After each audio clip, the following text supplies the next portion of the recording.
So I've took a little break. It's finally done, my paludarium. So let me show you guys how it's turned out.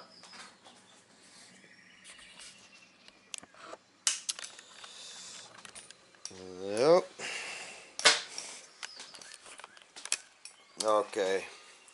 So the water part still is cloudy. There's new water in it, but of course a little bit of the soil and stuff I kept in it for the bacteria. Really important. It will clean up while the filter is doing its thing. When there is a little bit of buildup, I will just with an Aqua vacuum cleaner get it out a little bit, and then the animals may get back in again. Now, so this is how it turned up. Now let me open it.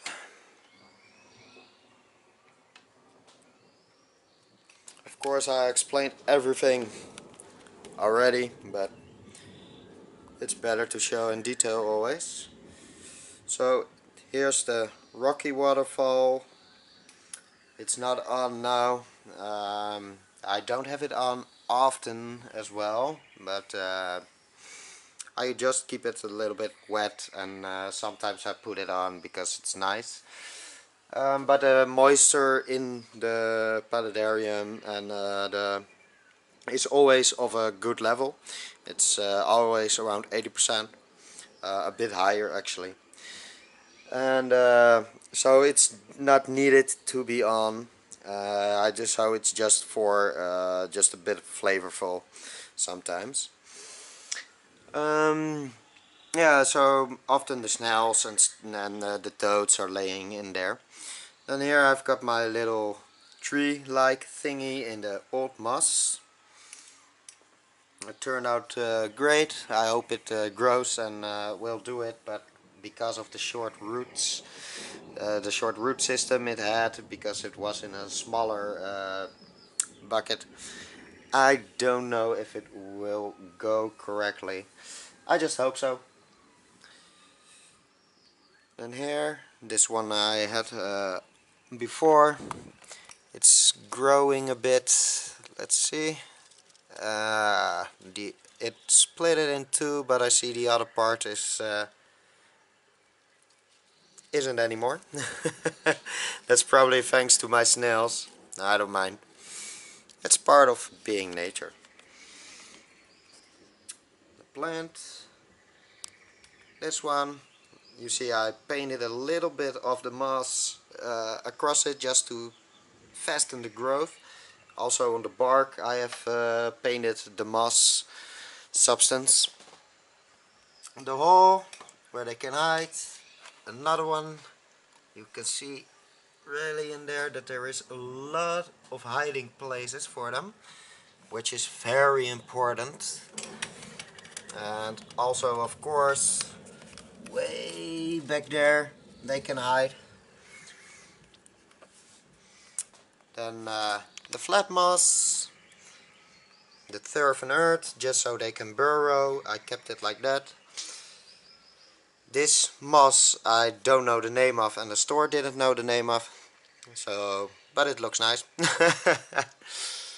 The depressa, I just let it flow around a bit, and yeah, see how it grows. The wood behind there is a hollow space as well, so there are hiding places for the smaller creatures. A stick to hide my filter system, and yeah, the toads often like to sit here and then jump into the water, which is really fun to see. My nice pink plenty, and the big one, and of course the other waterfall, the wooden one. I stabilized it a bit because it wasn't stable under it anymore, just because of the water and the old ground. But now it's now all is stable. So yeah, this is now how it looks. I think I did it very well. It's a bit different for the creatures. I hope they adjust well to it. The hiding spaces are a bit bigger now. So maybe a little bit less, but also they are bigger. And I still have, of course, the burrowing sites. So I hope they will enjoy it. And yeah, we will see. The animals are still in the temporarily cage thingy because I want the water to clear, like I said before. Um, so yeah, now I've shown this. I will set them in shortly, and then one by one I will show you the animals that I have and keep in this paludarium.